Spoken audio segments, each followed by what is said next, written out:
السلام علیکم ملګرو د افغانستان یو بل سیریز تیار شو هغه د شریکوم د انډیا او د سریلانکا سیریزونه می تاسو شریک کړي هغه د شریکوم چې بل سیریز چا سره دی څومره ون ډے څومره ټي 20 او څومره ټیسټونه پکې دي او د راشد خان تازه مرکه د شریکوم چې تازه مرکه د راشد خان سویل دا غنه علاوه راشد خان مینوال لپاره ډېر غټ د خوشحالي خبر هم راغلی دی درې معلومات د شریکوم ویډیو خپل موږ او مخکې ملګرو سره ضرور شریک کړئ خو دا غنه مخکې راځو د افغانستان چې کوم انډیا سره سیریز ټاکل شوی دی او دا غنه وروسته بیا تاسو سره ما دویم سیریز شریک کو چې د سریلانکا سره کوم سیریز تیار شوی هغه هم تاسو سره شریک کو په دریم نمبر کې افغانستان کرکټ بورډ یو بل سیریز تیار کو د آیرلند ټیم سره ټیسټ اول په دغه سیریز کې اول ټیسټ میچ دی په 28 د فروری به شروع کیږي او تر 3 مارچ پورې دغه ټیسټ دوام لري دغه نه وروسته ون ډے میچونه شروع کیږي اول ون ډے میچ کوم دی هغه په 9 مارچ باندې شروع کیږي دویم ون ډے میچ د آیرلند سره هغه په 9 مارچ باندې شروع کیږي او دریم او اخري ون ډے میچ کوم دی هغه په 12 مارچ باندې شروع کیږي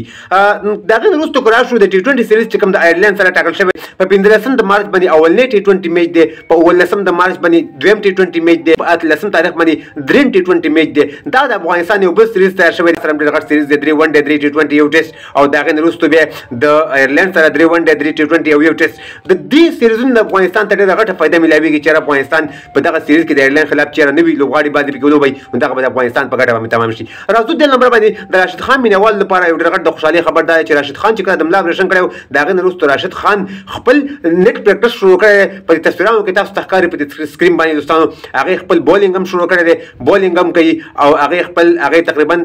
پرون تازه نیټ پریکټس شروع کړی اوس پورې پریکټس نو شروع کړی خپل د بیان خوري جاری او دغه نیټ پریکټس شروع کړی بولینګ هم شروع کړی دی په تصویرونو کې تاسو تخکاری خپل بیټینګ هم شروع کړی دی نو د راشد خان مینوال لپاره یو ډېر غټ د خوشحالي خبر ده چې راشد خان نیټ پریکټس شروع کړی دی ان شاء الله ډېر زر تر زر به راشد خان روغ شي او بیرته به خپل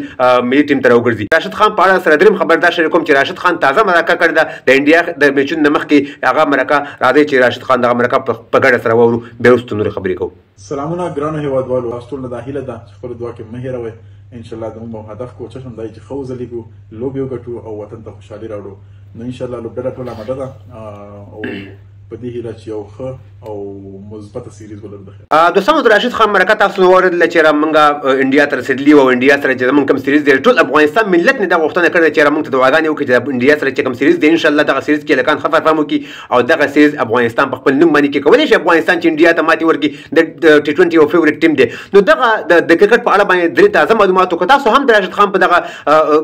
روغ صحت باندې خوشحاله شوي وئ او د افغانستان په دې بل سیریز باندې خوشحاله شوي دغه ویډیو سره لایک هم کړئ او مخکې ملګرو سره ضرور شریک کړئ چې راشد خان صحت یاب شوی دی صحت روغ شوی دی چې ټول ملګري ورته خبر شي د افغانستان نوې سیریز هم تیار شوی دی نو دغه ویډیو مخکې ملګرو سره حتما لایک هم کړئ او مخکې ملګرو سره ضرور شریک کړئ د ویډیو کتلو ډېره مننه نور خو لري د الله په امان